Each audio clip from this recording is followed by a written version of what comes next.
He ruled with an iron fist, controlled every aspect of life, and silenced anyone who dared to oppose him. Nicolae Ceausescu was more than just Romania's leader. He was its self-proclaimed savior, a man who built a personality cult so powerful that millions were forced to worship him. But behind the lavish palaces and propaganda, his people suffered under crushing poverty and oppression. As his paranoia grew, so did the anger of a nation. And then, in just a matter of days, the unthinkable happened. His empire collapsed, and his fate was sealed. How did a dictator who ruled for decades lose everything in an instant? And what shocking end awaited him?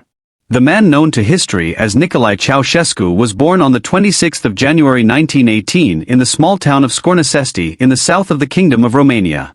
He was effectively born on the front lines of the First World War, as Scornășesti lay near the border with Bulgaria, one of the central powers in the conflict and an enemy of Romania, though the Romanian government was already in the middle of negotiations to accept peace terms from Austria-Hungary and Bulgaria in early 1918. Russia's imminent withdrawal from the war having left Romania surrounded by its enemies. Nicolae's father was Andruta Ceausescu. He came from a very modest family background of sheep farmers in southern Romania. He was a politically active individual who during Nicolae's youth supported the Peasants' Party, an agrarian socialist movement. Nicolae would absorb many of his father's political views, though it was a relationship fraught with difficulty in other ways. Common report from those who knew the Ceausescu family in Scornășesti during Nicolae's youth was that his father was an alcoholic and physically violent towards his wife and children. Nicolae's mother was Alexandrina Ceausescu, née Militaru. She came from a modest family as well, one with a history of having served in the Romanian revolutionary forces back in the days when Romanian nationalists were attempting to free themselves from Ottoman Turkish rule during the 19th century. Nicolae was her and Andruta's third child, two daughters, Nicolina and Marin, having been born in 1914 and 1916. There would be 6 further children, 4 boys and 2 girls, the youngest Ion born in 1932. Somewhat infamously, one of Nicolae's younger brothers was also named Nicolae, legend having it that their father had drunkenly given him the wrong name when he was being officially registered. Later the younger Nicolae adopted the name Andruta as his middle name to distinguish himself from his older brother. Nicolae would grow up during a period of mixed fortunes in the history of Romania. The regions of Moldavia and Wallachia, which make up much of Romania and Moldova today, had gradually obtained more independence from the declining Ottoman Empire in the mid-19th century. Then in the late 1870s, at the end of one of the most consequential of the many Russo-Turkish wars of the 18th and 19th centuries, Romania and Serbia both acquired full independence from the Turks. 3 years later, in 1881, Romania became the third European country of the 19th century, after Belgium and Greece a half a century earlier, to invite a German prince to become king of their country. King Carol I was a scion of the House of Hohenzollern. He would rule for nearly 3.5 decades and was succeeded by his nephew Ferdinand I, who was on the throne when Nicolae was born. Although the treaty that the Central Powers had imposed in 1918 was punitive, it was soon renounced by Romania, which entered the war again in the dying days of it. Thus, through the newly negotiated Treaty of Trianon of 1920, Romania regained the territory it had ceded 2 years earlier and gained a large portion of Hungary. This meant that unlike in many other European countries, the monarchy in Romania survived the First World War and remained popular. When King Ferdinand died in 1927, it ushered in a period of growing crisis, as his son and heir Carol had previously entered a problematic marriage which saw him bypassed in the succession in favor of his infant son. King Michael I was just 5 years old when he became ruler of Romania. He would be deposed by his own father 3 years later, who became King Carol II. Compounding all of this was the onset of the Great Depression late in 1929, after the Wall Street crash in the U.S. Matters were not helped by the personality of the new king, who in line with the growing extremism of European politics sought to establish a kind of royal dictatorship. One key element of his repressive regime which would impact on the Ceausescus was the crackdown on socialist movements by Carol II and his government in the 1930s.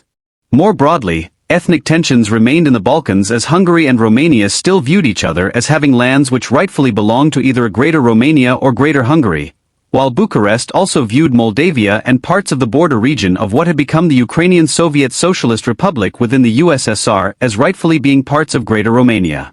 All of these things would influence the Course of Romanian politics in some important ways which would shape Nicolai's life.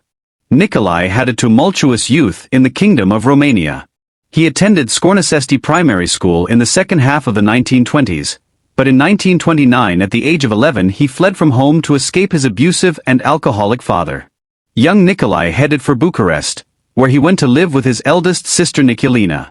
She was just 15, but had already relocated to the capital to find work and escape the chaos of the Ceausescu family home. In the capital, young Nicolae soon obtained a position as an apprentice to a shoemaker. His employer, Alexandru Ceausescu, was a member of the Romanian Communist Party, a movement which had emerged in 1921 from the Social Democratic Party as a radical faction, inspired by the Russian Revolution of 1917 and the successes it was achieving in the Russian Civil War by the beginning of the 1920s. The Communists were effectively an illegal movement within Romania, as the government had determined that they would act as a fifth column of the neighboring Soviet Union. Romania was also not an industrialist country, and the communist movement remained small in the 1920s and 1930s. Nicolae soon joined the movement under the guidance of Ceausescu around 1932. Over the next several years he worked as a shoemaker and had frequent brushes with the law, both as a communist agitator and more broadly for various acts of petty crime in Bucharest. In the summer of 1936, after making numerous appearances before the courts over the years, and now being deemed old enough to be fully tried as an adult, he was sentenced to 2.5 years in prison for his activities as a communist agitator. He spent these, for the most part, in the Doftana prison, a prison fortress referred to as the Romanian Bastille that had been built in the late 19th century. Ceausescu's fortunes and the course of his life would be profoundly impacted on by the events of the late 1930s and early 1940s across Europe. In September 1939 the Second World War commenced when Nazi Germany invaded Poland and Britain and France declared war on Germany in response. At this juncture Romania was not allied to Germany and had maintained its close relations with Britain and France, fostered during the First World War when it had fought alongside those nations. However, Germany's subsequent conquest of France in the summer of 1940 created new political pressures in Romania, and in September 1940 a military coup in Bucharest brought Ion Antonescu to power as the dictator of Romania. The monarchy was retained, although King Carol II was deposed and his son Michael, who by now was a young adult, was restored to the throne as a puppet ruler. Thereafter Romania became one of the staunchest allies of Nazi Germany, particularly so during the invasion of the Soviet Union from the summer of 1941 onwards, an action which Romania hoped to benefit from by acquiring lands in Bessarabia and further north into what is now Ukraine. Of all its allies, even Italy, Romania would commit more troops to the Eastern Front than any other Axis power beyond the Germans themselves, particularly along the southern front in Ukraine and the Black Sea region eastwards towards Stalingrad. Antonescu's military regime was also extreme in its repressive and genocidal policies, not only persecuting the substantial Romanian Jewish population along Nazi lines, but also largely driving the concomitant genocide of the Romani and Sinti minorities. When the Second World War broke out, Ceausescu was not long out of jail in Romania. He would not be free for long. In the months that followed he was still being observed by the state as a communist agitator. This took on additional significance in the context of Soviet expansion into the Moldavia region and the fear that Moscow intended to encroach further into Romania during the general crisis that was gripping Europe. The more hardline government under Antonescu began detaining communist suspects, and Ceausescu would spend much of the years between 1940 and 1944 imprisoned by the right-wing military regime. This was in various detention facilities, many of them effectively concentration camps. One was especially important.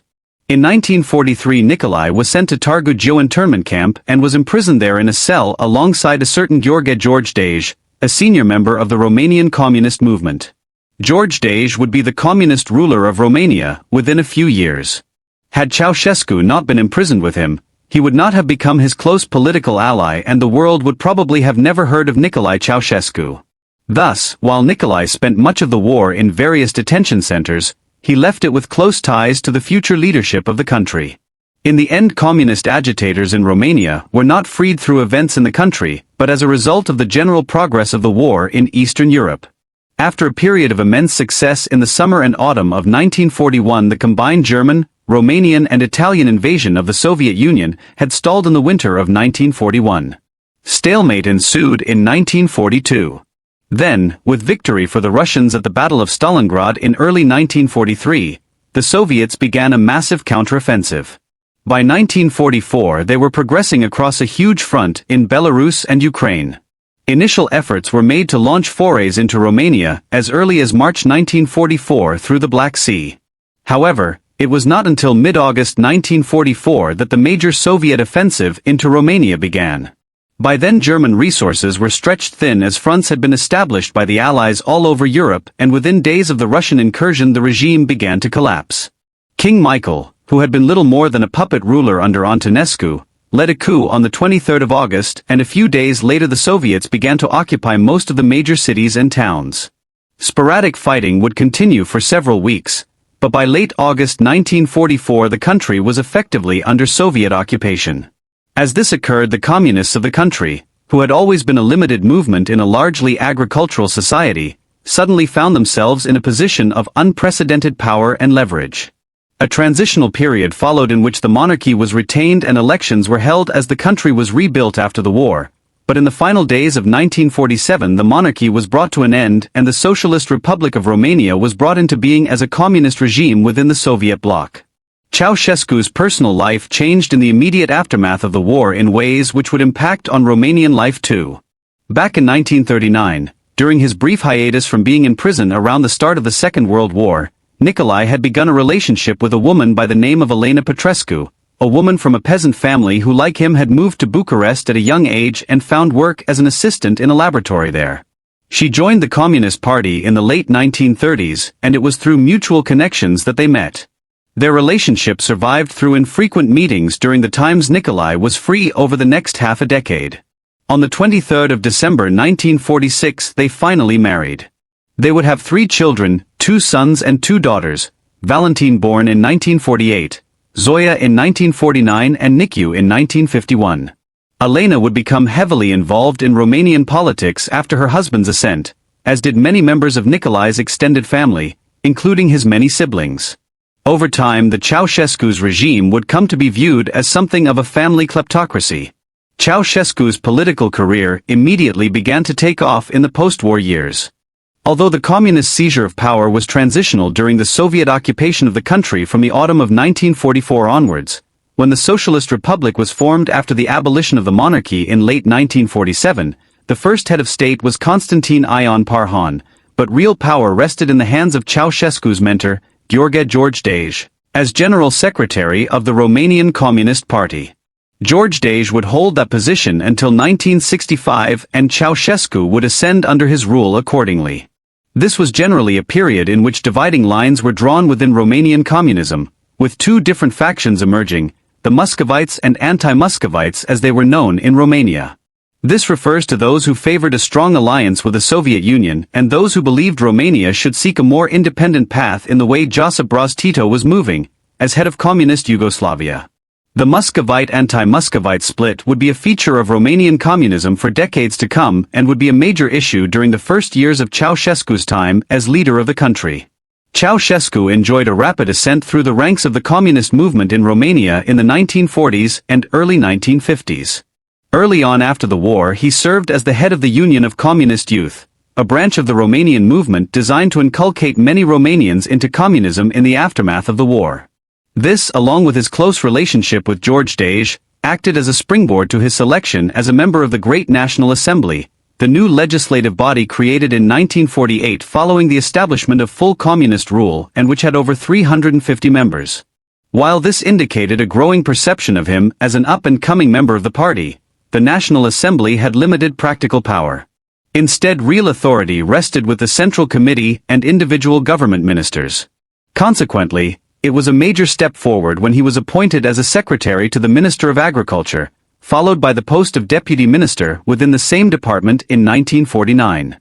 Then in the early 1950s he was transferred over to the Defense Ministry, and finally in 1952 was made a member of the Central Committee. All of this was a result of the purging of other party members as the anti-Muscovite faction led by George won out over the Muscovite faction. 2 years later Ceausescu was made a full member of the Politburo, making him at 36 years of age part of the governing body of a dozen or so individuals who controlled the Romanian state. The former apprentice shoemaker had come a long way from his humble beginnings. One major policy which Ceausescu played a substantial role in during these years in his positions within the Ministries of Agriculture and Defense was the collectivization of agriculture. Collectivization was a policy which had been pioneered in the Soviet Union back in the 1920s. The idea was to create large collective farms that would be run by the state. In theory, this would create more efficient farms which would require less labor, and workers would then be freed up to move into cities and towns and begin working in the factories which the Romanian government was looking to establish. Nearly everywhere it was put into practice. Collectivization led to resistance, as small farmers were reluctant to essentially have their smallholdings subsumed into large state-run collective farms. In his role as Secretary and Deputy Minister within the Agriculture Department in the late 1940s, Ceausescu was involved in planning the collectivization strategy, which was eventually launched in 1949. Then in the 1950s, in his role within the security services and as a member of the Politburo, he oversaw its often violent implementation, particularly so in the late 1950s, at which time the government had to resort to mass arrests of tens of thousands of peasants to get them to accept the radical changes that were being insisted on. Collectivization was successfully achieved by the mid-1960s, and increased industrialization followed, but at a price in terms of the violence it engendered in Romanian society. Ceausescu's career and life were nearly cut short on the 4th of November 1957. That day he and several other senior Romanian communist officials were traveling on board a small Russian Ilyushin plane to Moscow as a delegation for their country to the 40th anniversary celebrations of the Russian Revolution of 1917, when the plane crashed near the runway at Vnukovo Airport in the Russian capital. Ceausescu and several others escaped with some serious injuries, while one member of the Romanian delegation was killed. It is important in assessing Ceausescu's later approach to the Soviet Union that few people at the time believed this crash to be entirely accidental. George Dage had already begun to take a more independent line from Moscow by 1957, and he was supposed to have been on the plane, only pulling out at the last minute. To many it appeared as though the Soviets had planned the accident to get rid of the Romanian leader. Although he survived this incident, within a few years George Dage was suffering from lung cancer. He died on the 19th of March 1965. By that time Ceausescu had risen to a high position within the regime, but he was far from being considered the clear successor to his former mentor. Instead, a power struggle ensued in which figures like Gheorghe Apostel, the vice president of the Council of Ministers, vied for control of the government. In the end, Ceausescu emerged as the new general secretary of the Romanian Communist Party, almost as much because he was a compromise candidate amongst the rival factions as owing to his own support base. Ceausescu had risen to become the head of the communist state in Romania by the late spring of 1965 as general secretary of the party. Still, it remained to be seen exactly what kind of leader he would be. Not all communist leaders between the 1940s and 1980s across Eastern and Central Europe were autocratic dictators where one man ran the state. There were many cases where considerable collegiality between a group of politicians prevailed.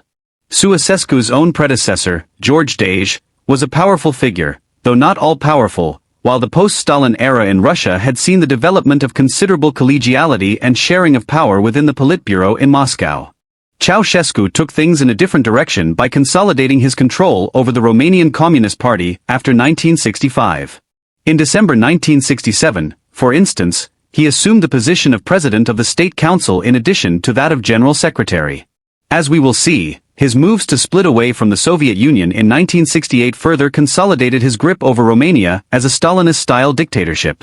Finally, in 1974 Ceausescu took office as the first incumbent of the newly created office of President of Romania.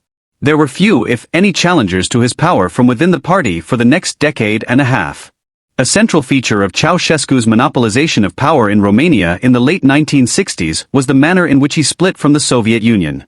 In the post-war era, most Eastern European countries had become satellite states of the Soviet Union, and while individuals like Walter Ulbricht and Erich Honecker, the two men who headed the government of East Germany from 1950 down to 1989, were nominally independent, they never exercised untrammeled power free of Moscow's oversight. The debate on Romanian communism's relationship to Moscow, as we have seen, was a constant one in Bucharest through the 1940s and 1950s. Ceausescu took the most decisive decision in the long history of Soviet-Romanian relations in 1968 when he firmly split from Moscow.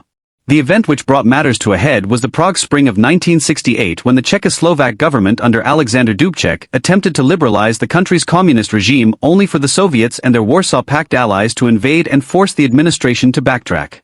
For Ceausescu in Bucharest, these events in Czechoslovakia were an opportunity to push forward his desire to remove Romania from the Soviet sphere of influence.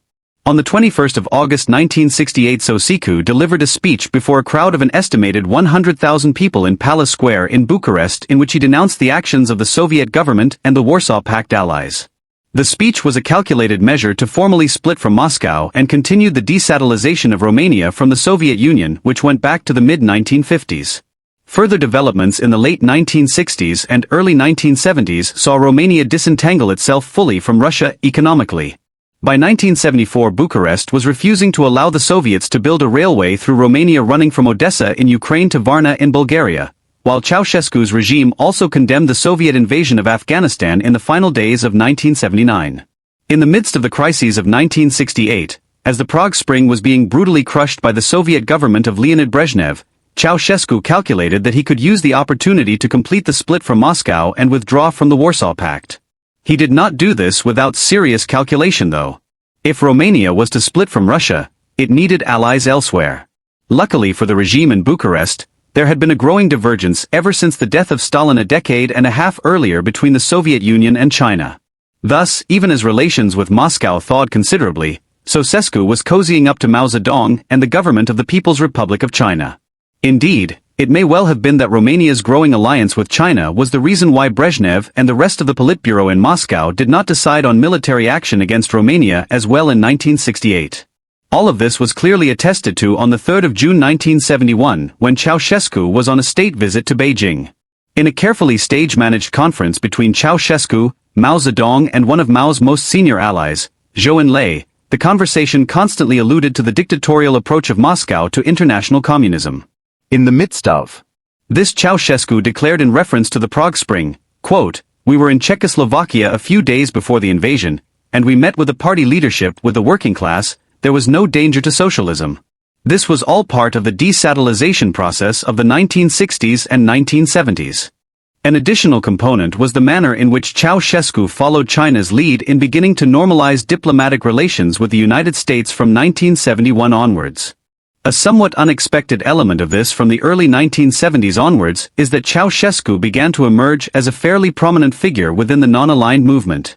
This had emerged in 1956 through the initiative of numerous countries like India and Tito's Yugoslavia, the goal being to create a third grouping within the Cold War world of neutral countries that were not aligned with either the US and NATO or the Soviet Union and the Warsaw Pact.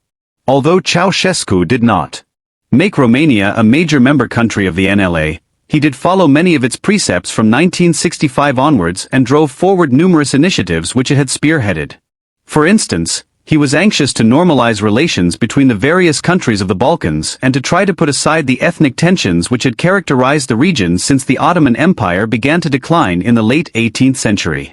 He also steered an independent path on Israel, maintaining relations even after the Six-Day War in 1967 led to the occupation of the West Bank, the Golan Heights and the Sinai Peninsula. Bucharest became notorious too for maintaining cordial relations with right-wing strongmen, notably the regime of Joseph Mobutu in Zaire and Augusto Pinochet in Chile. Finally, when most communist countries refused to participate in the 1984 Summer Olympics in Los Angeles in retaliation for the US-led boycott of the 1980 Moscow Olympics, Romania did not join them and sent a full delegation to LA. While there might have been a more open approach towards foreign relations and Ceausescu seemed to signal his support for liberalization in Czechoslovakia in 1968, the reality at home in Romania was one of growing censorship, illiberal politics and limited press freedom under his regime. Under the auspices of the General Directorate for Press and Print, the national media was heavily managed to present the official line on almost every issue of public and social policy. Even after 1977, when the Directorate was shut down, censorship simply became slightly less visible, while remaining just as intense. For instance, plays that were performed at the theaters in Bucharest and other cities had to be subjected to a process called vizionare before they were performed publicly. This involved government censors witnessing performances of the plays to make sure that there was no criticism of the government, either directly or using allegory, a common method expressing criticism in a cloaked manner within 20th-century authoritarian states. Elsewhere, Ceausescu made a concerted effort to undermine and criticize Radio Free Europe, a radio station established under U.S. patronage back in 1949. Based out of Munich and designed to deliver uncensored Western media to communist Europe over the airwaves, it reached 55% of the Romanian population who wanted to receive it through transistor radios. Romania became a major object of criticism for Radio Free Europe in the 1970s and 1980s, something which led to Ceausescu's regime launching a general campaign against the radio media in response. There were very few areas of Romanian public life that did not experience censorship of one kind or another. This was not simply a concerted policy of stifling. It was backed up with coercive instruments of the state. During the Ceausescu era, this was spearheaded by the Securitate. The Departamental Securitate Statului, or Department State Security, had been founded as a state secret police force in Romania in 1948, not long after the communists claimed complete control over the country. By the early 1950s, the size of the Securitate had increased to over 20,000 staff, with many being individuals embedded in large factories and informers within local communities. Thus, the institution was already very sizable and powerful long before Ceausescu came to power. But under the new dictator from 1965, it became one of the most Orwellian secret police forces in modern history. Ceausescu used it for all manner of activities, with different branches being established as paramilitary units, censorship units, conventional military and policing units, and to oversee everything from the issuance of passports to collecting intelligence on any foreign visitors to Romania. At its height in the 1980s, there were 500,000 people working for the Securitate in one form or another, whether as staff or local informants. Hence, if you walk down the streets of Bucharest in 1985, on average 1 out of every 40 people that you passed was working for Securitate in some fashion. While Securitate was not responsible for committing Stalin-era crimes of the kind which the NKVD did in the Soviet Union in the 1930s and 1940s, it still functioned in many ways which would classify Romania as a police state. It also engaged in frequent efforts to undermine Radio Free Europe and was probably behind the bombing of their offices in Munich in 1981. The Securitate was hardly an organization that was above reproach in its purity when it came to official conduct within Romania itself. Many senior members of the Securitate were highly corrupt. Indeed, the entire Ceausescu regime was. It embedded institutional corruption and bribery into Romanian public life in a way which many observers claim is still impacting on Romania's political culture 3.5 decades later. Romania recently scored less than 2.5 out of 10 on an international evaluation of how effective its anti-corruption measures are. Ceausescu and his extended family were front and center to the process of purloining money from the state in the 1970s and 1980s. Perhaps the most unusual incident in all of this was the revelation back in 2014 with the declassification of official records from the 1980s that six-figure sums of money had been regularly paid to Securitate officers in Romania using the Swedish furniture manufacturer IKEA as a means of laundering the money internationally before sending it back to Romania into the hands of Ceausescu's many henchmen within the secret police. Towering above all this press censorship, secret police repression and corruption was the other obligatory element of life for any 20th-century strongman or dictator, a cult of personality. By the time Ceausescu came to power in the second half of the 1960s, there were no shortage of totalitarian leadership cults across the communist world for him to take inspiration from, be it Stalin, Mao in China, Kim Il-sung in North Korea, or his friend Mobutu in Zaire. Ceausescu copied all of these. Statues of him soon adorned public places in Bucharest and other cities. His face greeted Romanians on the stamps they used to post letters, while in schools children learned about the life story of their leader and his accomplishments, with Nicolae often being referred to in quasi-celestial ways as a saint, genius or demiurge, a Gnostic term for the creator of the world. Unusually, this cult of leadership also began to extend to Ceausescu's wife Elena as the regime went on, something rarely found to the same extent in other 20th-century leadership cults.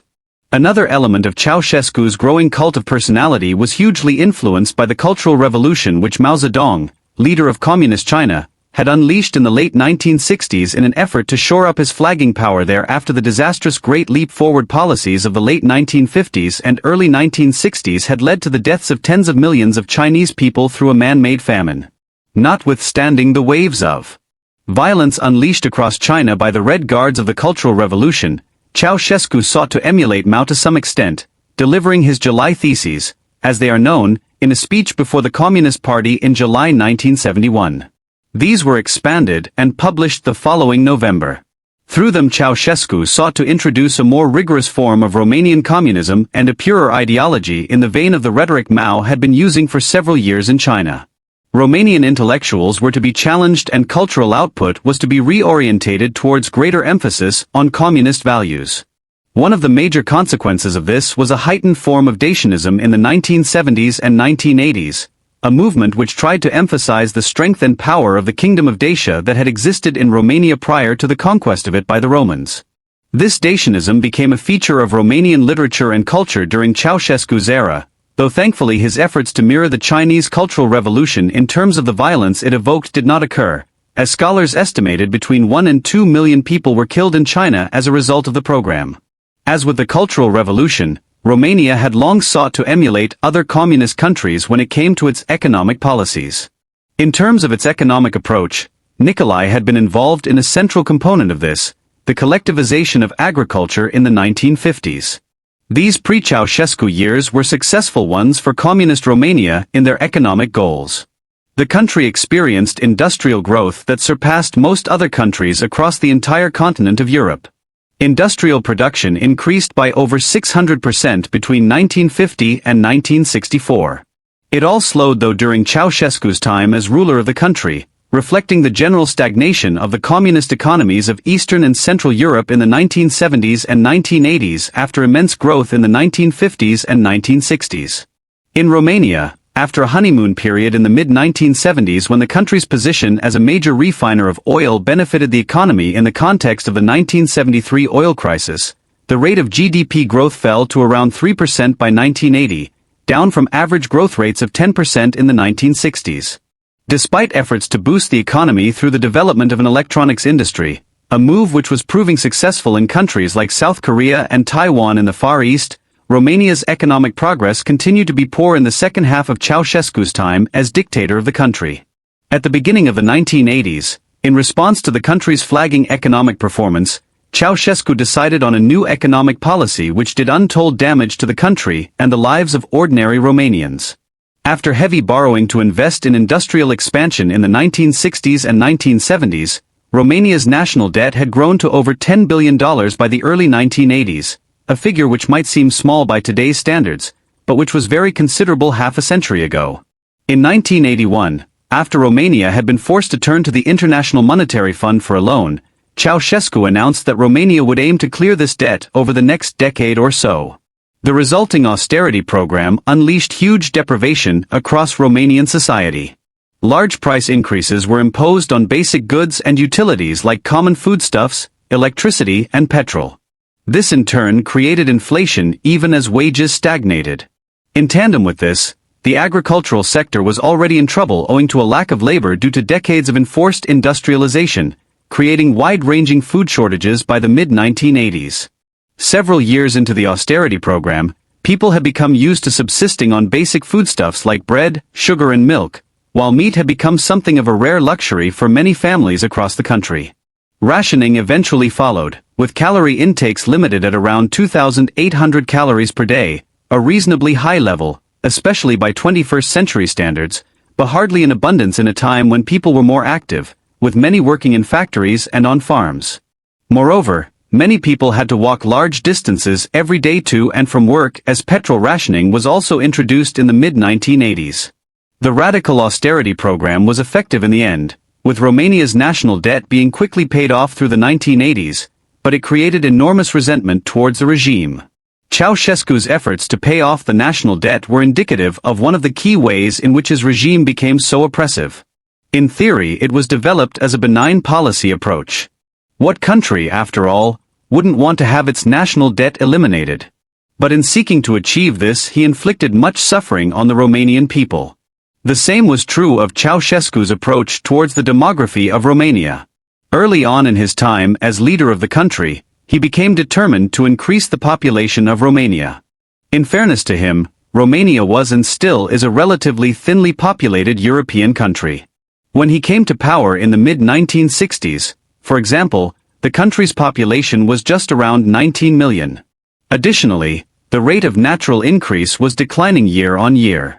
Compare this with the fact that the population of Britain, the island which is almost exactly the same size as Romania, was 54 million in 1965. Many other countries like Germany and Poland had comparably higher populations than Romania too. Accordingly, Ceausescu determined that the best way to advance Romania as a major European country was to grow the population. To that end, in 1967 Decree 770 had been passed. This was a harsh and almost total ban on both abortion and contraception, though exceptions were made in cases of a woman falling pregnant through rape or where the pregnancy threatened the mother's life. The decree had the intended effect, with a very substantial increase in the birth rate in Romania. The population rose towards 23 million people by the late 1980s. Yet longitudinal studies have pointed towards the immense social damage caused by it, whether in terms of the proliferation of illegal and dangerous abortion services in the country or the profusion of orphanages to address the growing problem of Romanian babies simply being abandoned by their parents in the 1970s and 1980s. Photos of malnourished and abandoned children in crowded orphanages in the 1980s were one of the gravest indictments of Ceausescu's regime. Another point of growing contention in Romania in the 1970s and 1980s was the regime's approach towards the substantial Hungarian minority within the country. The Treaty of Trianon back in 1920 had seen Romania acquire lands in the west from Hungary. While these could legitimately have been claimed to constitute part of a greater Romania, there was still a substantial Hungarian or ethnic Magyar minority in the region, and this ensured that Hungarians have made up 6% or 7% of Romania's population for the last century. Furthermore, these are concentrated in the west of the country in Transylvania, where they form a very substantial minority. Ceausescu's regime decided on a repressive approach to the Hungarian community. Hungarian was largely prohibited as a minority language, and Hungarian cultural institutions were repressed. More aggressively, there were efforts to break up some of the areas in the west with large Hungarian communities and to disperse these to other regions, while also moving ethnic Romanians into Transylvania. Finally, in some limited instances there was a persecutory campaign launched against Hungarian intellectuals and academics living within Romania. Today, a half a century later, Romanian-Hungarian relations have recovered to some extent, but major damage was done to them in the course of Ceausescu's time as ruler of Romania. A key element of Ceausescu's time as dictator in the 1980s was the construction of the Palace of the Parliament. This was an absolutely enormous building project which the regime undertook to construct a new parliament and set of government buildings. It would sit astride the Dealul Spirii hill in the center of Bucharest, and the building would be a testament to Ceausescu's regime. There is no doubting it was impressive. The palace still dominates the skyline of this section of the Romanian capital. It is one of the heaviest buildings in the world, standing over 270 foot high and with a floor area of nearly 4 million square foot across 12 floors. The weight of it is over 4 million metric tons, and it is the second largest administrative building in the world, trumped only by the Pentagon in the United States. Construction work began in 1984, and it involved hundreds of architects and thousands of workers in the years that followed. Ultimately, the Palace of the Parliament would only be half completed in Ceausescu's time. It would not be finished until 1997 and cost an estimated $5 billion if price and currency are adjusted.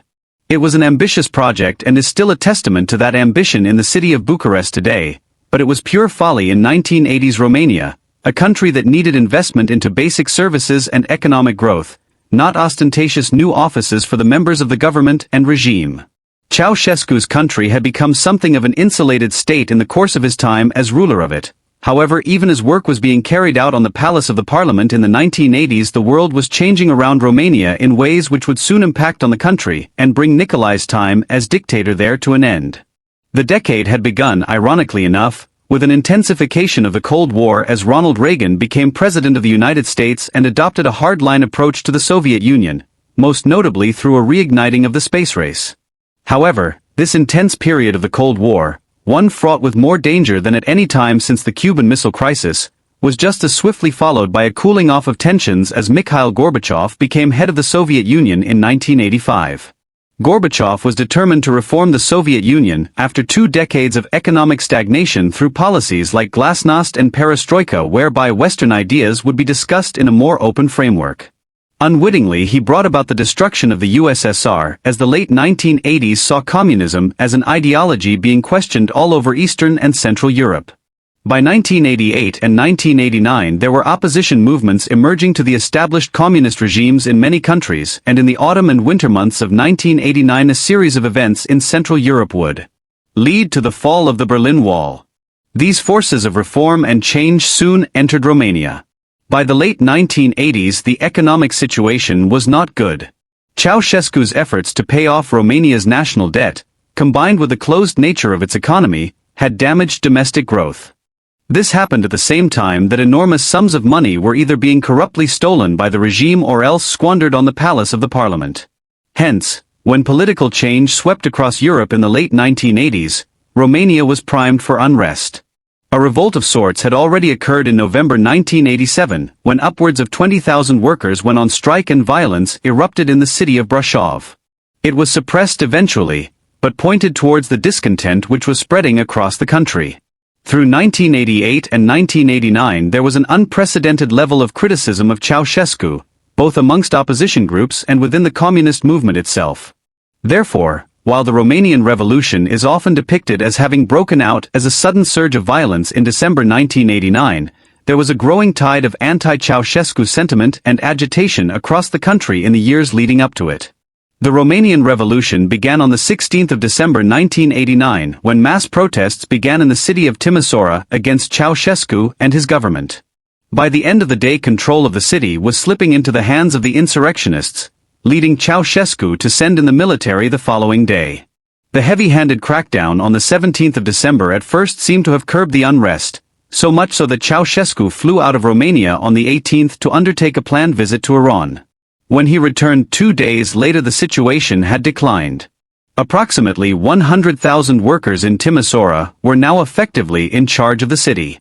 Moreover, while news of the revolt there had been suppressed by the official media, international news outlets like Radio Free Europe were managing to disseminate news around Romania about what was unfolding in Timișoara. Consequently, when Nicolae gave a speech at a mass event in Bucharest on the 21st in which he tried to re-establish confidence in the regime, it descended into chaos as the crowds interrupted his speech and drowned him out with shouts of protest. In the hours that followed, chaos swept across Bucharest and Romania, with huge numbers of people spilling out around the city and shouting slogans like, "Down with the dictator" and "Death to Ceausescu" in Romanian. As violence erupted between the security forces and the swelling number of revolutionaries in the city streets on the night of the 21st of December, Ceausescu tried to impose a brutal crackdown by declaring martial law and ordering tanks into the streets of Bucharest. The Minister of Defense, Vasile Milea, was declared to have committed suicide on the morning of the 22nd after he had been removed from his position for committing treason. What this revealed was that Ceausescu was losing control of the military, the death knell of any dictator. He should have fled from Bucharest on the night of the 21st. Instead he remained in the city and tried to cling to power. By the following morning he realized that this had been a mistake and ordered helicopters to prepare to airlift him, his wife Elena and others out of the capital. They managed to get to Targovist, but by then word was coming through that the helicopters would be shot down if they tried to carry on further. A final effort to escape by car followed, but they were detained by Romanian police around 3:30 that afternoon. The revolutionaries did not waste any time in placing their former dictator on trial. A military tribunal of senior security officers who just days earlier had been taking orders from Ceausescu placed the fallen dictator on trial on the 25th of December at Targovist. He was charged with a wide range of crimes, including genocide. Ceausescu refused to acknowledge the legitimacy of the court and he was quickly found guilty that same day. He and his wife Elena were immediately executed by firing squad just 9 days after the Romanian Revolution had begun as a localized rebellion in Timișoara. Nicolae and his wife's remains were hastily and somewhat secretively buried as soon as the execution had been carried out. Doubts that their alleged grave was actually where they were buried led to their remains being exhumed in 2010, at which time it was confirmed that they were authentic through DNA tests. They were subsequently reburied at Bucharest's Ghencea Cemetery. The former dictator's burial was hastily arranged as those who were driving the Romanian Revolution by that time had other matters on their mind, specifically the formation of a new government and the transition to democracy for the first time in over half a century. Ion Iliescu was voted in as the first post-communist president of Romania, initially on an interim basis and then for a full term which would ultimately last down to November 1996. He oversaw the move to democracy, but the first stages of it were enormously tumultuous, not because of Romania's internal politics, but because the fall of communist regimes all over Eastern and Central Europe was leading to a reorientation of politics all over the continent. This is especially the case for Romania, where its two most significant neighbors, the Soviet Union and Yugoslavia, began fragmenting in the early 1990s into several countries. In the quarter of a century since Ceausescu's time, Romania has had mixed fortunes. It has successfully moved into the camp of democratic states within Europe, but it is far from perfect either. In particular, the culture of official corruption, which became so rife under Ceausescu, has remained a feature of Romanian politics and society, and even in recent years the European Union has scolded Bucharest for continuous backsliding on reforming this. The country's politics and officialdom remain problematic in a number of other ways, but then this is common for most post-communist states in Europe where illiberalism and political problems are common. On the other hand, Romania successfully applied for membership of the European Union following Ceausescu's fall and joined along with Bulgaria in 2007. This has led to considerable economic improvement in the country, which has averaged annual GDP growth of 5% for much of the 21st century. Conversely, EU membership also opened up the gates to mass emigration from Romania to other parts of Europe, and where the country's population had reached a historic peak of 23 million right at the end of Ceausescu's reign, it has fallen to below 19 million today, a considerable fall in a country which is one of the least densely populated countries in the entire continent. Especially so for one with such a mild climate and large amounts of productive land. Nicolae Ceausescu was unusual amongst the dictatorial rulers of Eastern and Central Europe towards the end of the Cold War in that he was not just removed from power, but was placed on trial and quickly found guilty and executed, along with his wife. We might ask why this happened. The leaders of other countries like East Germany, Poland and Hungary during the Cold War generally escaped with very little or no punishment at all in the late 1980s and early 1990s as the regimes they had led or worked for collapsed. Some even transitioned into successful political careers in the emerging democracies of the 1990s. This was not the case with Ceausescu. Yet when we evaluate all the evidence, there is a clear reason why this was so. There was enormous resentment towards the Ceausescu regime in Romania by the late 1980s. While the economy had been doing well prior to his ascent to power and had continued to do okay into the 1970s, the 1980s were a period of suffering for the Romanian people, as the economy stagnated and an unhealthy obsession with wiping out the Romanian national debt created immense economic problems for ordinary citizens. All of this occurred against the backdrop of censorship, rampant official corruption and the exorbitant expense of building the Palace of the Parliament, a vanity project which contrasted so sharply with the suffering of the ordinary people of Bucharest who watched it being built from 1984 onwards. In the end, Ceausescu's dictatorship was something of a textbook example of how a dictator should go about alienating the entire population of the country he rules to such an extent that they rise up and overthrow him. He had nobody but himself to blame. What do you think of Nicolae Ceausescu? Was he the worst of the Cold War dictators to still be ruling a European country towards the end of the 1980s, or was his punishment in 1989 perhaps excessive when we consider what happened elsewhere as communism came to an end? Please let us know in the comments section, and in the meantime, thank you very much for watching. For decades, Nicolae Ceausescu ruled Romania with absolute power, believing himself untouchable. But no dictatorship lasts forever.